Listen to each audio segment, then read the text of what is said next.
नमस्कार दोस्तों। कैसे हैं आप सब। आप पढ़ रहा राजस्थान ज्योग्राफी। राजस्थान ज्योग्राफी में आज आपनो टॉपिक है राजस्थान को अपवा तंत्र।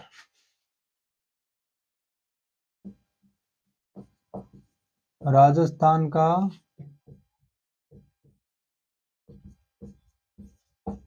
अपवा है आपनो टॉपिक है राजस्थान का अपवा है तंत्र। अपवा है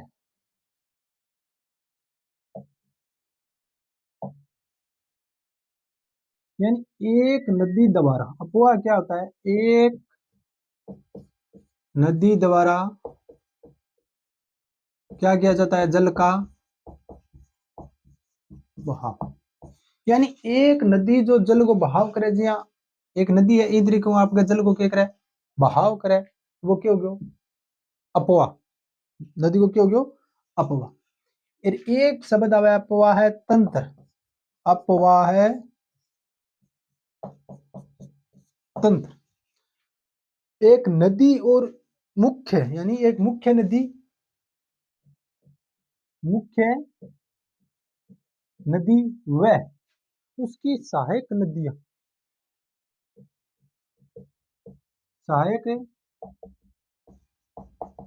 नदियों द्वारा जल का बहाव। एक मुख्य नदी और सहायक नदियों द्वारा जल को क्या करो जावे, बहाव करे जा। या मुख्य नदी है, यो तो जल है। एक नदी के अंदर इनू आगे मिल गई, एक नदी इनू आगे मिल गई, एक अड़े कोई नदी मिल गई, एक अड़े से आगे कोई नदी मिल गई। यू क्यों क्यों एक बहाव है तंत्र, यानी अपवा को एक तंत्र बन गयो, एक जाल बन गयो, तो इन बोले अपवा तंत्र। एक शब्द आवे जल संभर। संभर नहीं है, जल संभर। और इन एक और भी बोले जल विभाजक। जल है विभाजक, यू क्यों जल संभर और जल है या जल है विभाजक। विभाजक से अपन शब्द समझ में आवे कि जल को क्या कर रहे, विभाजन कर रहे। अपने राजस्थान में दो जल संभर है, कौन सा, एक तो अरावली। अरावली राजस्थान में इस तरीके से है, तो कुछ नदियां इधर की तरफ आ जाए, कुछ नदियां इधर की तरफ चली जाए, ठीक है। और एक है बोराट को पठार। बोराट का पठार, बोराट को पठार खड़ू है गोगुंदा, उदयपुर और कुंभलगढ़ राजस्थान। बीच में बोराट को पठार है, तो दो नदियां कुछ इधर की तरफ आवे और कुछ इधर की तरफ आवे। तो राजस्थान में क्या हो गया, दो जल है विभाजक या जल है संभर। अब आपा नदियां की बात करा कुछ, या तो कुछ शब्दावली आपा नदियां की बात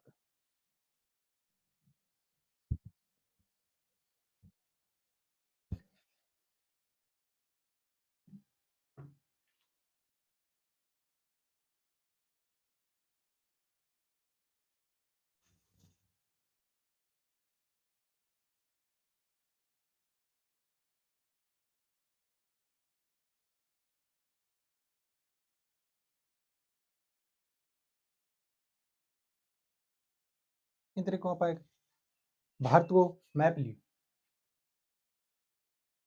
अड़े की है अरब सागर, और अड़े की है बंगाल की खाड़ी। अरब सागर और बंगाल की खाड़ी। अब कुछ नदियां आपको जल जड़े से भी उद्गम है, जल आपको कड़े लावे अरब सागर में लावे, वह नदी कौन सी होगी, अरब सागर की अपवा तंत्र की नदी होगी। और कुछ नदियां आपको जल कड़े ले जावे बंगाल की खाड़ी। तो जो नदियां अरब सागर में जल ले गया है उनका समाप्ति कहाँ होती है? अरब सागर में। अरब सागर का अपोया की नदियां होगी। और जो बंगाल की खाड़ी में ले जाए बंगाल की खाड़ी के अपोया की नदियां होगी। बंगाल की खाड़ी का अपोया तंत्र की नदियां होगी। अब एक तीसरी है आंतरिक अपोया तंत्र। आंतरिक, एक तो अरब सागर और एक बंगाल की खाड़ी। अरब सागर को अपवाह तंत्र, एक बंगाल की खाड़ी को अपवाह तंत्र, एक वह आंतरिक अपवाह तंत्र।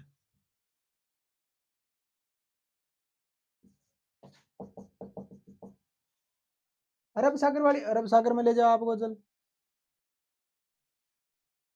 बंगाल की खाड़ी वाली बंगाल की खाड़ी में ले जाओ। आंतरिक अपवाह भाई वह नदी जो क्या उद्गम के वह उद्गम नदी का उद्गम स्थल, यानी आंतरिक जो अपवाह की नदियां हैं उद्गम स्थल के वह को निश्चित वह को, लेकिन समाप्ति अनिश्चित। समाप्ति स्थल के वह को अनिश्चित। यानी यह नदी अरब सागर और बंगाल की खाड़ी में आपको जले को नहीं जावे, या तो यह नदियां रेगिस्तान में क्या हो जावे विलुप्त। रेगिस्तान में क्या हो जाती है ये विलुप्त। और या फिर आपको जल कोई झील के अंदर लागे डाल देवे, झील के अंदर डाल के लागे डाल देवे, तो ये आंतरिक अपवाह तंत्र की में या अंतः प्रवाही नदियां बोल जाए। अब देखो भारत में देश में सर्वाधिक नदियां ही अंतः प्रवाही,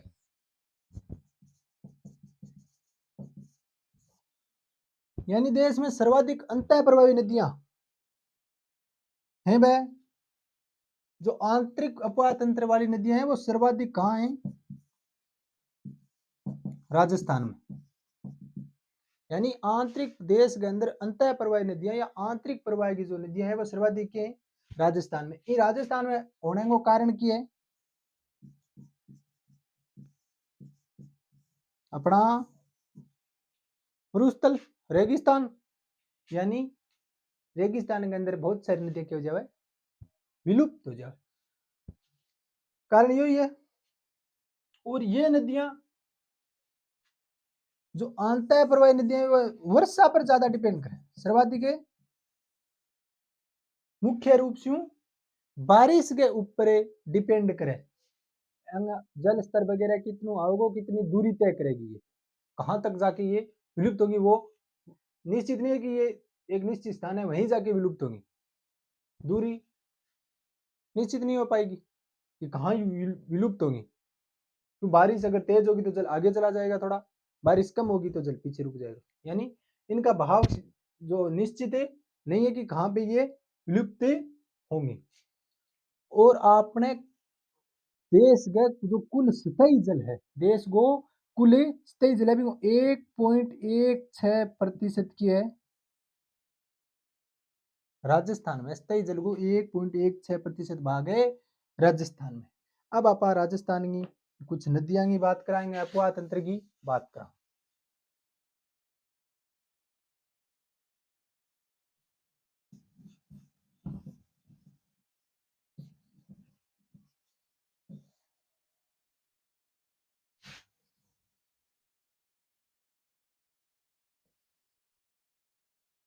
देखो राजस्थान के अपवाह तंत्र ने 3 भाग में बांटे गए, 3 भागा में बांटे गए। राजस्थान के अपवाह तंत्र ने 3 भागा में बांटे गए। एक तो है अरब सागर का अपवाह तंत्र, अरब सागर का अपवाह है तंत्र, अरब सागर को अपवाह तंत्र कितनों है यो 17%, 17%, 16 या 17 मिलेगा 17 प्रतिशत, 16 या 17%। तो इनके अंदर कौन सी नदियां हैं? जैसे लूणी, साबरमती, माही, पश्चिमी बनास, बनास नहीं है, पश्चिमी बनास, ये नदियां, यानी अरब सागर का उपतंत्र 17% है, जगह के अंदर लूणी है, साबरमती है, माही है, पश्चिम बनास है, और भी आगे कुछ है कि छोटी मोटी बहुत सारी नदियां जो अरब सागर के उपतंत्र के अंदर आम है। यानी ये आपको जल अरब सागर की तरफ ले जाएंगे, कच्छ की खाड़ी में ले जाए, कच्छ का रण में विलुप्त हो जाएगा कुछ, यानी अरब सागर में ही ले जाए। दूसरो है आंतरिक अपवाह तंत्र, आंतरिक अपवाह तंत्र, आंतरिक अपवाह तंत्र यो है वो सबसे बड़ो है, कितनू 60%, 60%। अब इनके अंदर कौन सी नदियां हैं? घग्गर, कांतली,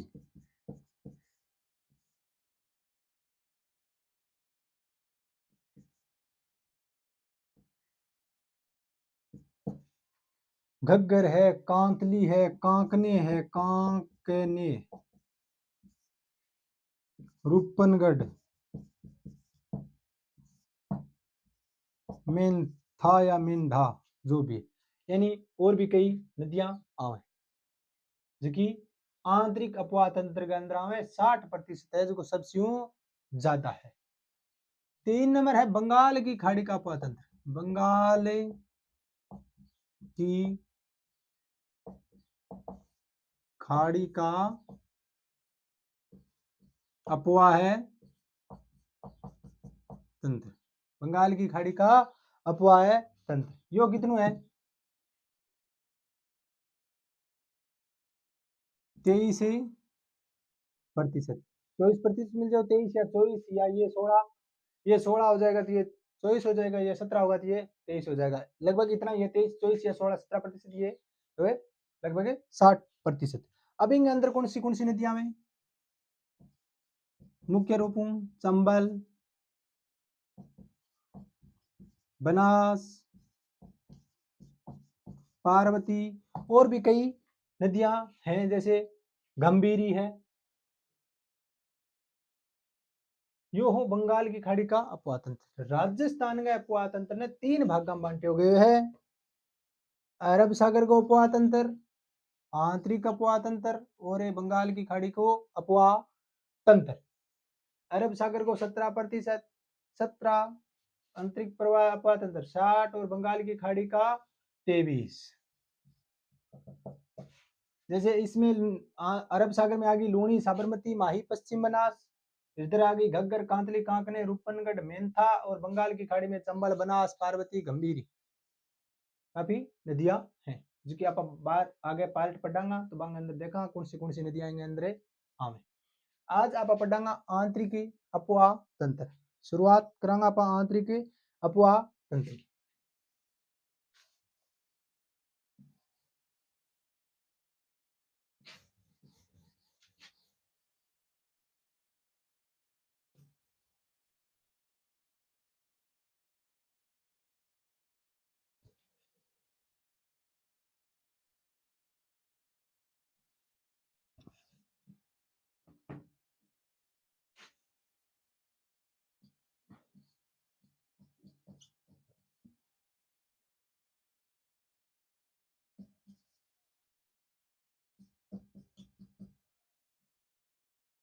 अब आंतरिक अपवाह तंत्र के बारे में आप पहले डिस्कस कर लियो, उद्गम स्थल निश्चित हुआ लेकिन समाप्ति स्थल निश्चित नहीं हुआ है, निश्चित स्थल है। और अपने राजस्थान में आंतरिक प्रवाह सबसे ज्यादा है, सर्वाधिक है, क्योंकि राजस्थान में मरुस्थल है, और आंतरिक प्रवाह तंत्र की जो नदियां है वह वर्षा के ऊपर डिपेंड करे। अब आप पहली पोत पढ़ांगा घग्गर नदी,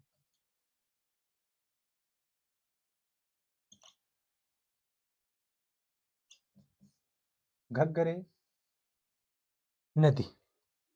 अब देखो आप थोड़ो सो मैप लेवा इन तरीको राजस्थान को करूँ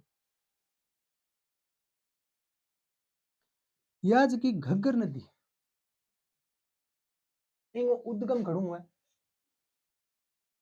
शिवालिक पहाड़ियां हिमाचल प्रदेश से इधर अपने राजस्थान में हनुमानगढ़ में प्रवेश किया हनुमानगढ़ से घूमती घूमती गंगानगर फिर अनूपगढ़ और पाकिस्तान में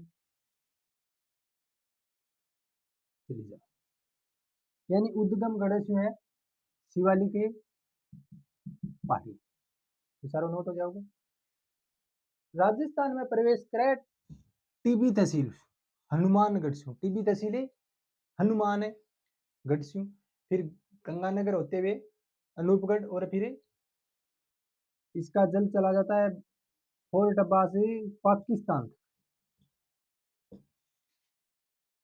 इन तरीकों इनको बहाव क्षेत्र है एडू चलेगी यहाँ चालती चालती और पाकिस्तान में चली जाए अब देखो आप इनके बारे में कुछ बातें नोट करा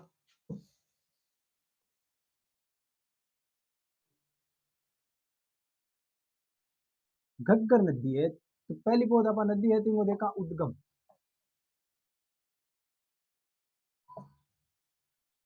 तो घग्गर नदी का उद्गम कहाँ है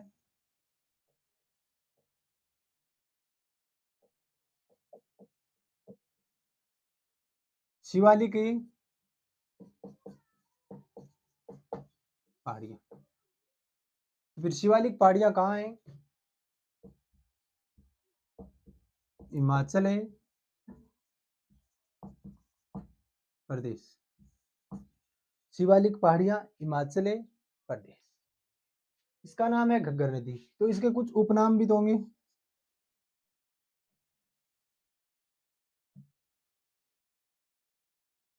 घग्गर नदी का उपनाम है दृश्यवती दृश्य दृश्य दवती एक इन मृत नदी भी बोले मृत नदी उपनाम में दृश्यवती दृश्यवती मृत नदी प्राचीन सरस्वती नदी प्राचीन सरस्वती नदी प्राचीन सरस्वती नदी या आंतरिक प्रवाही की घग्गर नदी है वह आंतरिक प्रवाही देश की सबसे लंबी नदी है आंतरिक प्रवाह की आंतरिक प्रवाह की देश की सबसे लंबी नदी देश की सबसे लंबी नदी अगर आंतरिक प्रवाह की देश की सबसे लंबी नदी या है तो इनकी कुल लंबाई कितनी है फिर कुल लंबाई इनकी कुल लंबाई है 465 किलोमीटर यह तो कुल लंबाई 465 है हिमाचल से लेके राजस्थान हिमाचल के अंदर भी आएगी राजस्थान में भी आएगी और आगे पाकिस्तान में भी आएगी आएंगी कुल लंबाई तो फिर राजस्थान में कितनी है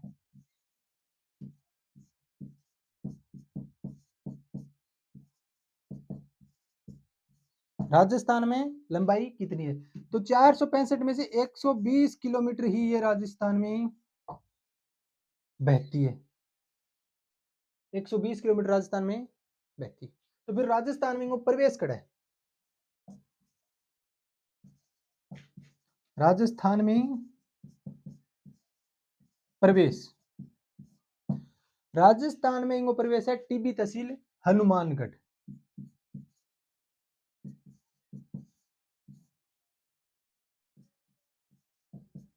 कहाँ है हनुमानगढ़ राजस्थान में प्रवेश है इनको तो फिर यह अपवा क्षेत्र इनको अपवा है यानी यह राजस्थान में कौन कौन से जिला में बह तो पहली बहुत यह प्रवेश करे हनुमानगढ़। तो पहले ही अपवाह क्षेत्र के अंदर हनुमानगढ़ और गंगानगर दो ही आया करता, लेकिन अब नया जिला निर्माण होने में कर या अनूपगढ़ भी इंगे अंदर शामिल हो गयो, क्योंकि अनूपगढ़ एक गंगानगर और बीकानेर से कटे और जो हिस्सो घग्गर नदी इंगे अंदर आवे वो अनूपगढ़ में भी आवे। तो हनुमानगढ़,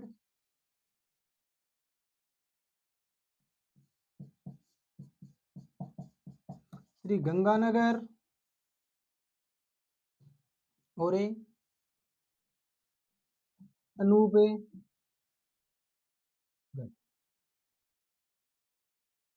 ये जिला उद्गम शिवालिक पहाड़ियां हिमाचल प्रदेश, उपनाम दृश्यवती, मरीत नदी, प्राचीन सरस्वती नदी। देश की आंतरिक अपवाह की सबसे लंबी नदी है, 465 किलोमीटर की लंबाई है, और राजस्थान में लंबाई 120 किलोमीटर। तो राजस्थान में प्रवेश करे टीबी तहसील है हनुमानगढ़ से।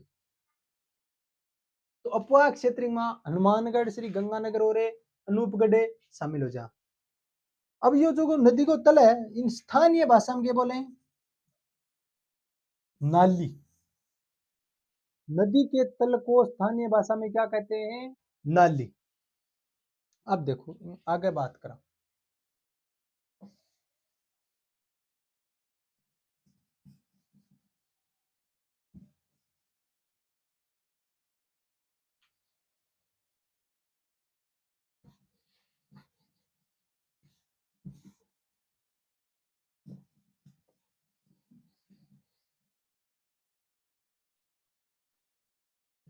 अब अगर शिवालिक की पहाड़ियां बारिश हुए, तेज बारिश हुए, तो इसका पानी कहाँ चला जाता है? बाढ़ आ जाती है। कहाँ? फोर्ट अब्बास से पाकिस्तान तक चला जाता है, और इसके प्रवाह क्षेत्र के बोले यानी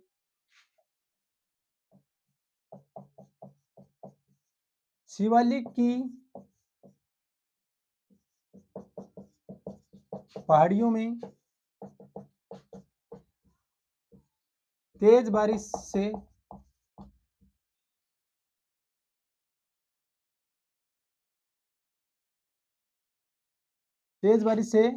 नदी में शिवालिक की पहाड़ियों में तेज बारिश होगी, शिवालिक की पहाड़ी उद्गम में, तो नदी में क्या होगी? बाढ़। और नदी में बाढ़ आने से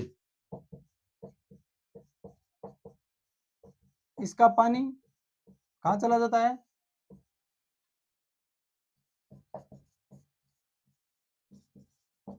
फोर्ट अब्बास से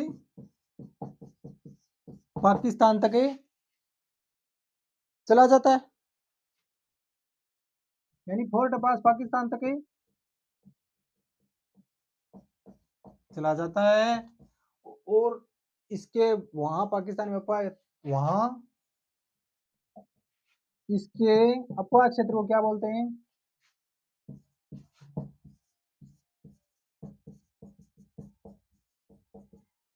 हकरा है, हकरा कहते हैं।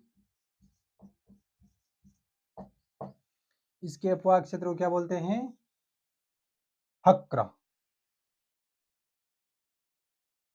यानी शिवालिक की पहाड़ियां तेज बारिश हुए तो बाढ़ आवेगी, तो इनको बाढ़ जब आवे तो इन्हें अपने हनुमानगढ़ जंक्शन नजदीक है, वड़े भी बाढ़ आवे, तो बाढ़ आने से नदी में पानी की मात्रा बढ़ेगी तो पानी और आगे जाएगा।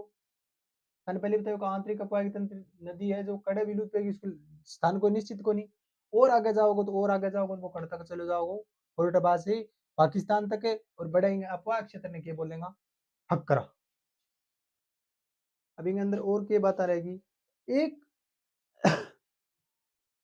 जो घग्गर नदी है, गंगानगर और हनुमानगढ़ में एक मैदान को निर्माण करे, गंगानगर हनुमानगढ़ में एक मैदान को निर्माण करे, जो मैदान ने क्या बोले? पाठ। यानी घग्गर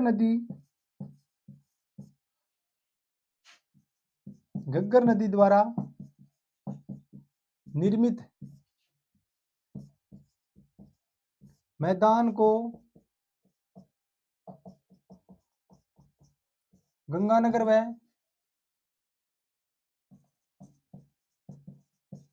हनुमानगढ़ में पाट कहते हैं।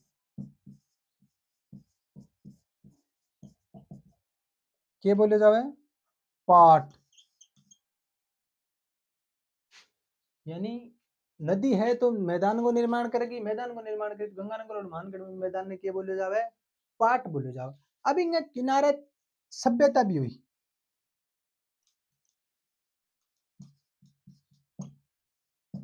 भाई नदी है, इसको नाम है पुरानी सरस्वती नदी भी नाम है इसको, तो इनके किनारे सभ्यता भी हुई। कौन कौन सी? कालीबंगा, पीलीबंगा,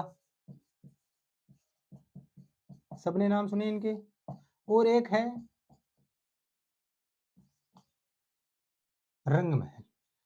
कालीगंगा, पीलीबंगा और रंग महल।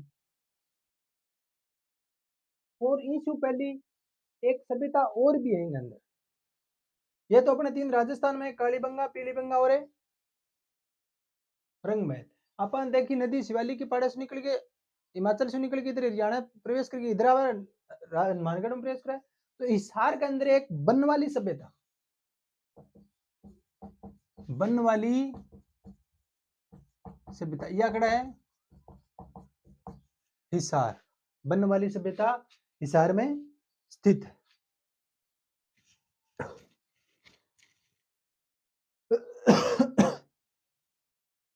ये होगी। अभी इनके अंदर कुछ और टॉपिक है मैं देखा।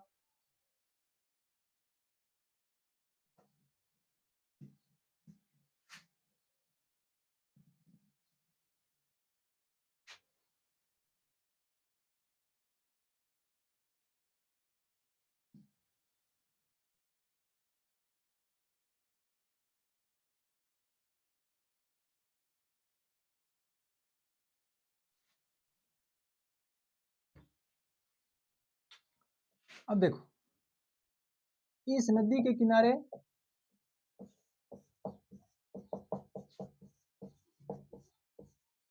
भटनेर दुर्ग, भटनेर, भटनेर दुर्ग कहाँ है? हनुमान है गढ़। भटनेर दुर्ग के बारे में सब जाने। उत्तरी सीमा को परेरी बोले जाए, सर्वाधिक विदेशी आक्रमण भी अनि दुर्ग शहर। तो ये भटनेर दुर्ग कड़ा है, घग्गर नदी के किनारे स्थित है। एक हनुमानगढ़ जंक्शन, हनुमानगढ़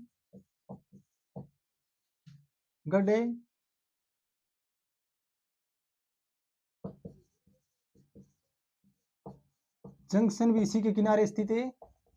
यानी हनुमानगढ़ जंक्शन है वो भी घग्गर नदी के किनारे ही स्थित है। एक झील आवे तलवाड़ा, तलवाड़ा झील। कौन सी झील है? तलवाड़ा झील। तलवाड़ा झील है भाभी घग्गर नदी के किनारे स्थित है। तलवाड़ा झील कड़ा है? हनुमानगढ़ में। अब देखो पानी की सर्वाधिक मात्रा है, तलवाड़ा झील है, घग्गर नदी को सर्वाधिक पानी है, देश की सबसे बड़ी आंतरिक उपायगी नदी है। तो ये किनारे कृषि तो करी जाए तो सर्वाधिक क्या करियो जावे? कृषि होगी तो इनके अंदर चावल की, कपास की कृषि है, लेकिन सर्वाधिक चावल की खेती होती है। किसकी खेती होती है? चावल की।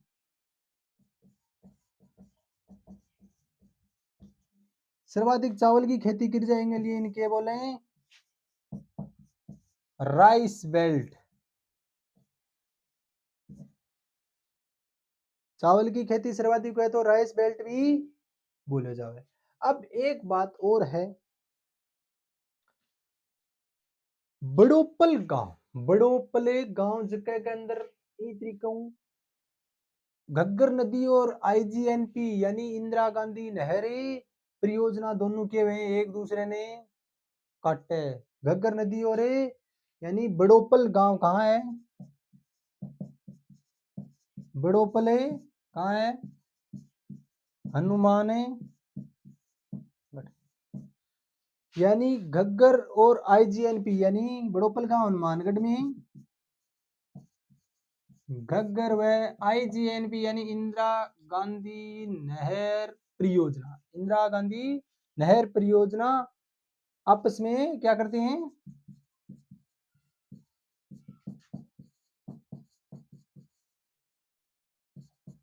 काटती है, यानी आईजीएनपी और घग्गर नदी एक दूसरे ने काटे। अब देखो आईजीएनपी भी काट और घग्गर नदी दोनों एक दूसरे ने काटे, तो इस क्षेत्र में की थोड़ी सेम की समस्या ज्यादा है। इतनी बात आई आपने घग्गर नदी के बारे में। के पढ़ियो?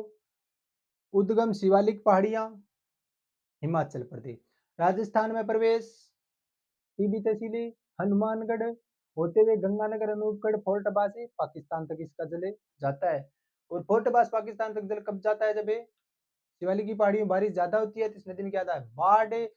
बाढ़ आवे तो पानी पाकिस्तान ताणी आपणो पहुंच जाए। इंगा उपनाम दरसवती, मरित नदी और प्राचीन सरस्वती नदी। कुल लंबाई 465 किलोमीटर, राजस्थान के अंदर 120 किलोमीटर। देश की सबसे लंबी आंतरिक उपाय नदी। सभ्यता है इंगे अंदर नदी है तो किनारे सभ्यता होंगी कालीबंगा, पेलीबंगा और रंगमहल। और एक हिसार हरियाणा के अंदर भी बन वाली सभ्यता।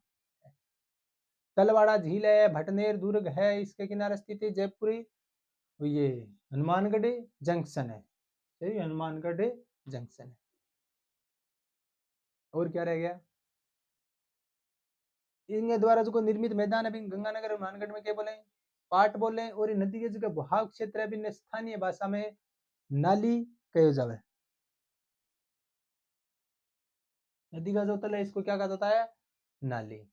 सर्वाधिक चावल की खेती की जाएंगे राइस बेल्ट बड़ोपल गांव में आईजीएनपी और घग्गर नदी एक दूसरे ने काटे है। बड़े सेमी समस्या है। घग्गर नदी के बारे में इतनी ही बातें हैं। जब इनको पानी फोर्ट पास पाकिस्तान तक जावे तो बढ़ाएंगे पोया क्षेत्र में के बोले जावे हकरा। इंपोर्टेंट है ये हकरा।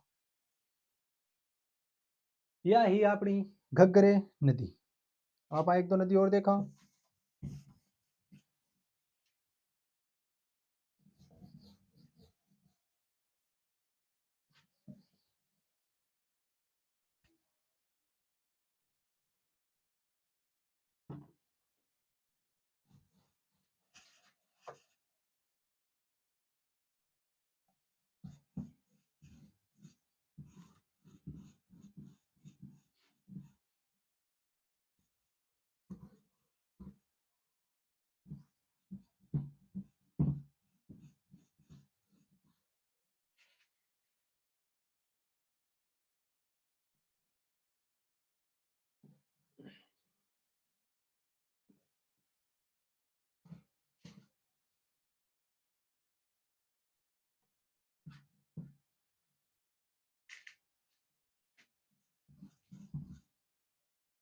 अब अपन एक छोटी सी नदी देखा कांतली।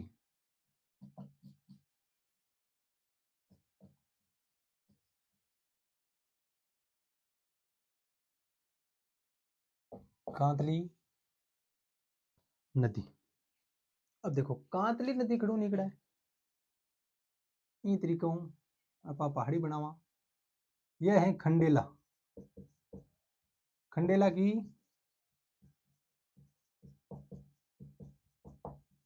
की पहाड़ियां कहां पे हैं? सिक्कर। या खंडेला की पहाड़ियां सिक्कर से निकला है।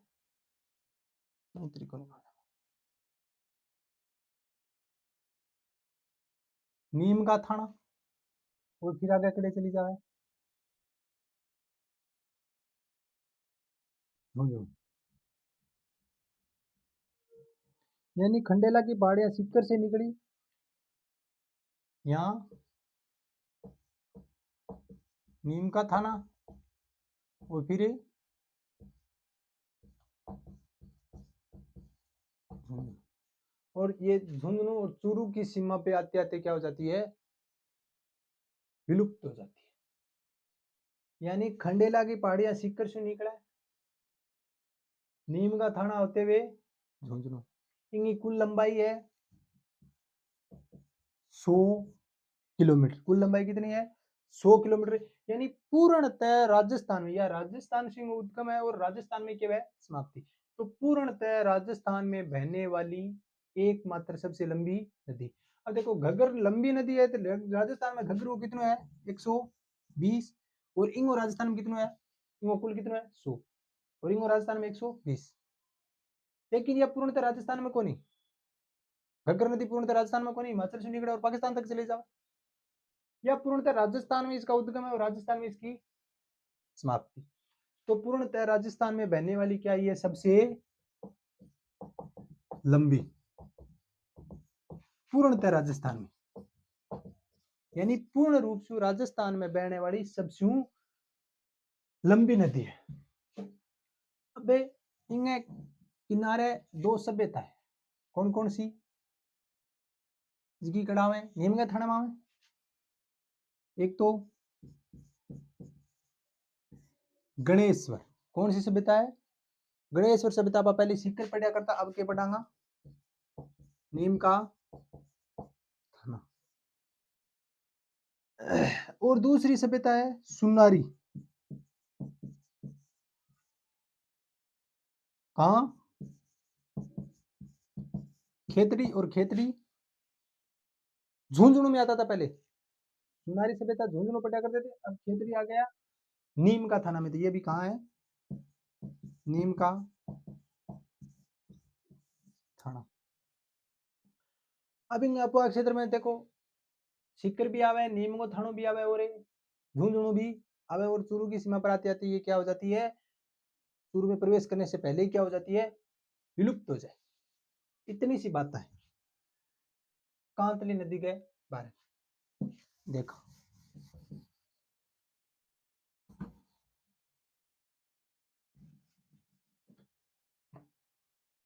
यानी इसका उद्गम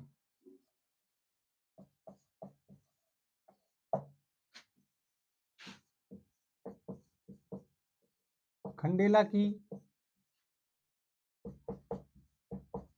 पहाड़ियां, कहां पे, सीकर। कुल लंबाई, कुल लंबाई कितनी है इसकी, 100 किलोमीटर, यानी पूर्णतः राजस्थान में, पूर्णतः राजस्थान में बहने वाली आंतरिक प्रवाह की, यानी पूर्णतः राजस्थान में बहने वाली आंतरिक प्रवाह की सबसे लंबी नदी है। और इन अपवाह क्षेत्र में कौन कौन शामिल आ गया, अपवाह क्षेत्र, अपवाह क्षेत्र में पहले बोलते सीकर, नीम का थाना और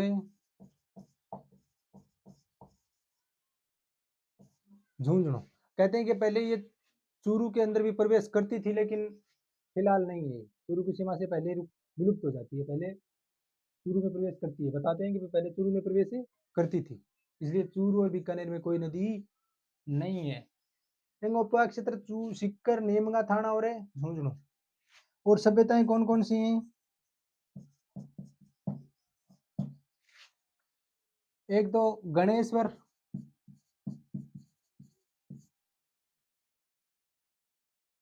कहां पे,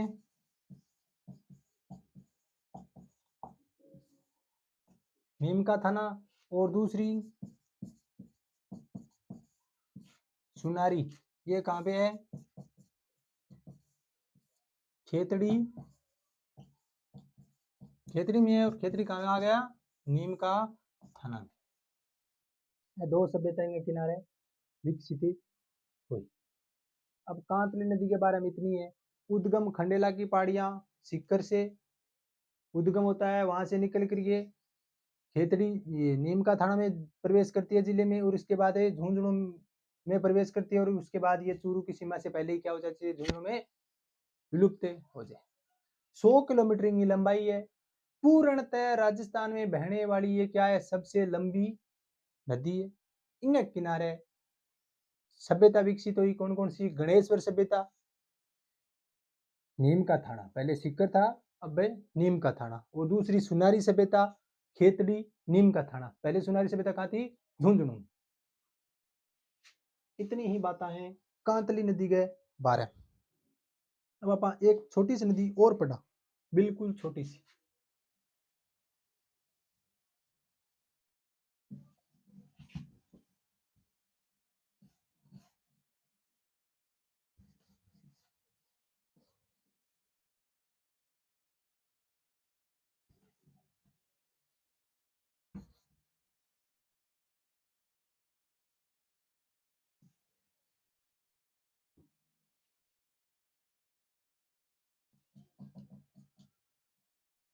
इन बोले कांकनी या कांकनी है, कांकनी या कांकने या एक नाम और आवेंगे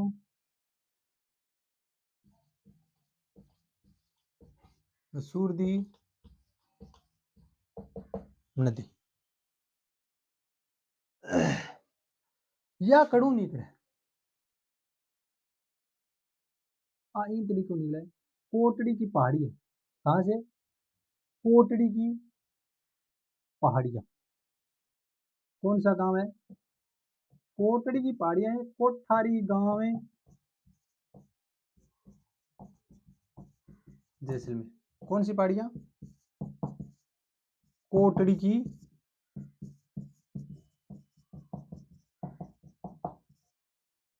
और इन तरीकों जैसलमेर में ही।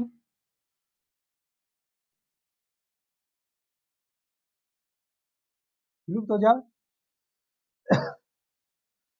कहां पे? मिठा खाड़ी, मिठा खाड़ी में। अब आप बीच में एक झील का निर्माण और कर जाए, भुज झील। भुज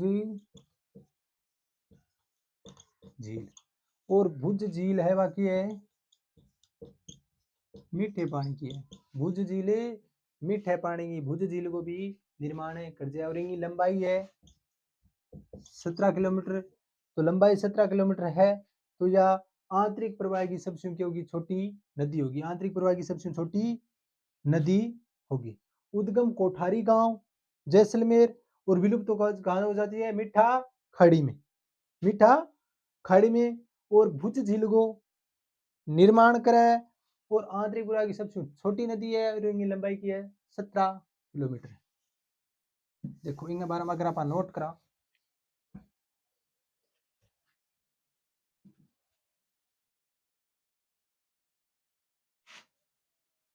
इसका उद्गम, उद्गम कहाँ है? कोटड़ी की पहाड़ियां। कोटड़ी की पहाड़ियां कहाँ पे? कोठारी गांव है, जैसलमेर। कोठारी गांव है, जैसलमेर। ये विलुप्त कहाँ हो जाती है? विलुप्त हो जाती है ये मीठा खाड़ी में।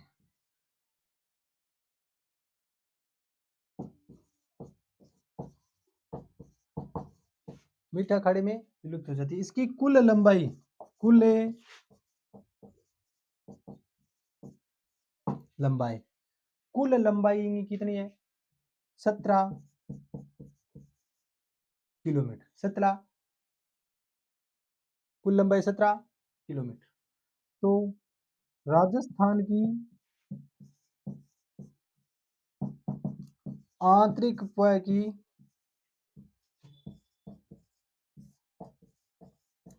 सबसे छोटी नदी, और यह नदी है कि मीठे पानी की, मीठे पानी की भुज झील का निर्माण करती है। इतनी बात आएंगे अंदर। यानी उद्गम कोटड़ी, कोठारी गांव, कोटड़ी की पहाड़ियां, मीठा खाड़ी, लंबाई 17 किलोमीटर, सबसे छोटी नदी है, भुज झील को निर्माण करा, मीठा पानी। बस इतनी बात है। अब देखो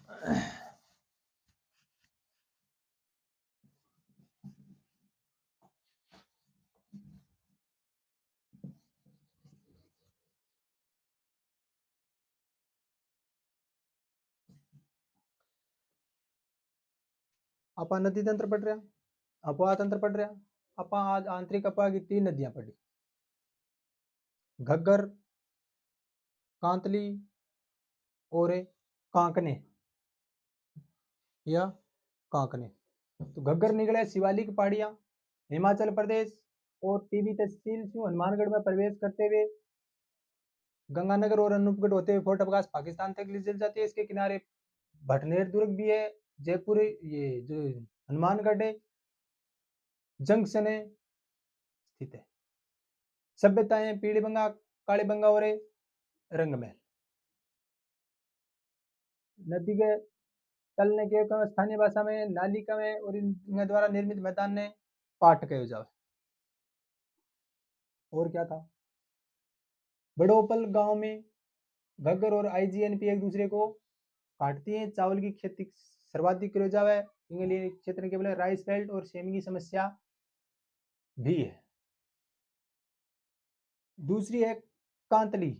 कांतली खंडेला की पहाड़ियां सीकर से निकलती है और नीम का थाना होते हुए झुंझुनू में विलुप्त हो जाती है।